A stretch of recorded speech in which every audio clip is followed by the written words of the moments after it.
Belinda and HarperAudio Australia present this unabridged recording of the Watervale Ladies Writing and Firefighting Society, written by Mette Menzies and read by Marissa Economo.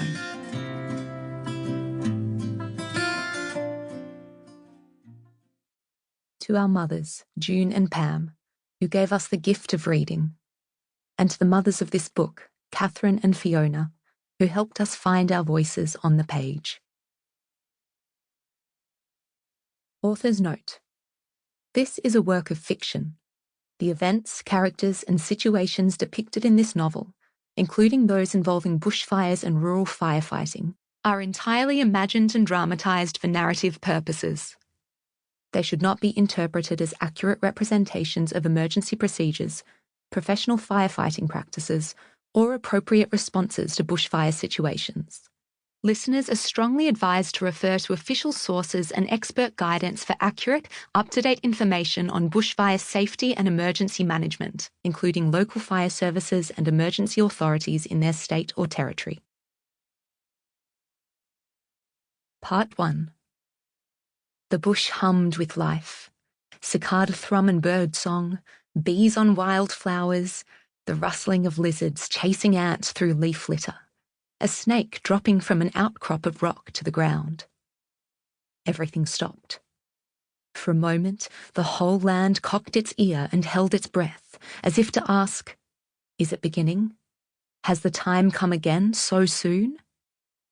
First came a hot wind, rustling the eucalypt canopy on the hill, then growing stronger, battering it hard enough to dislodge bark and foliage and fill the air with the sharp, fresh scent of their oils. A mob of roos crashed through the undergrowth, snapping sticks and kicking up a confetti of dry leaves. They moved fast, panic driving them downwind. Smoke followed, light and grey-white, no more than a mist initially, then thicker and rapidly darkening. In less than a minute, the sun went out. Day became night. Soon, glowing embers were flung between the trees like manic fireflies. The smoke turned orange, then became pure flame as the fire front tore up the hill, obliterating saplings, charring rocks, turning whole trees to hot coals in seconds, along with all who lived in them. A few kilometres away, on the other side of the hill, an elderly woman stood on the veranda of her homestead, buffeted by the hot wind. Flinty-eyed, she squinted at the dark smoke billowing into the sky, dwarfing the surrounding hills and vineyards. The wind would bring it this way, no doubt. It had to be over 80 kilometres per hour, she surmised. Gale force. She fancied she could already feel the heat from the other side of the hill. The bush there, dark and thick and well known to her, would already be engulfed. Red-hot, carbonized trees exploding, an utter inferno, if she read that angry orange glow beneath the smoke correctly. She had time. The fire would move more slowly down the other side of the hill towards her, just as it had the last time.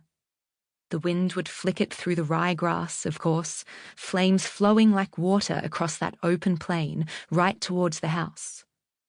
But a grass fire wouldn't have the heat to take the property. Embers were the worry. She saw one land on the lawn just now, a twirling ribbon of eucalyptus bark, trailing smoke and red with burning oil, glowing in the fading light. Then she heard one hit the tin roof behind her. "Time to go, Clementine," she said to the ancient Rottweiler pressed at her feet, and gave the dog a gentle nudge with her boot. The animal looked up, hopefully, blinking against the hot wind in her grizzled face. Her ears pricked, and she looked towards the hill and whimpered. The woman followed the animal's gaze. Huge arcs of flame were rising now from behind the hill, reaching, then turning, twirling into a funnel.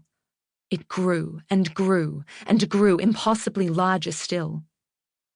As the woman watched in disbelief, a swirling tornado of fire, orange and black, breached the hill and filled the sky. She felt the hotter wind hitting her face. Sample complete. Ready to continue?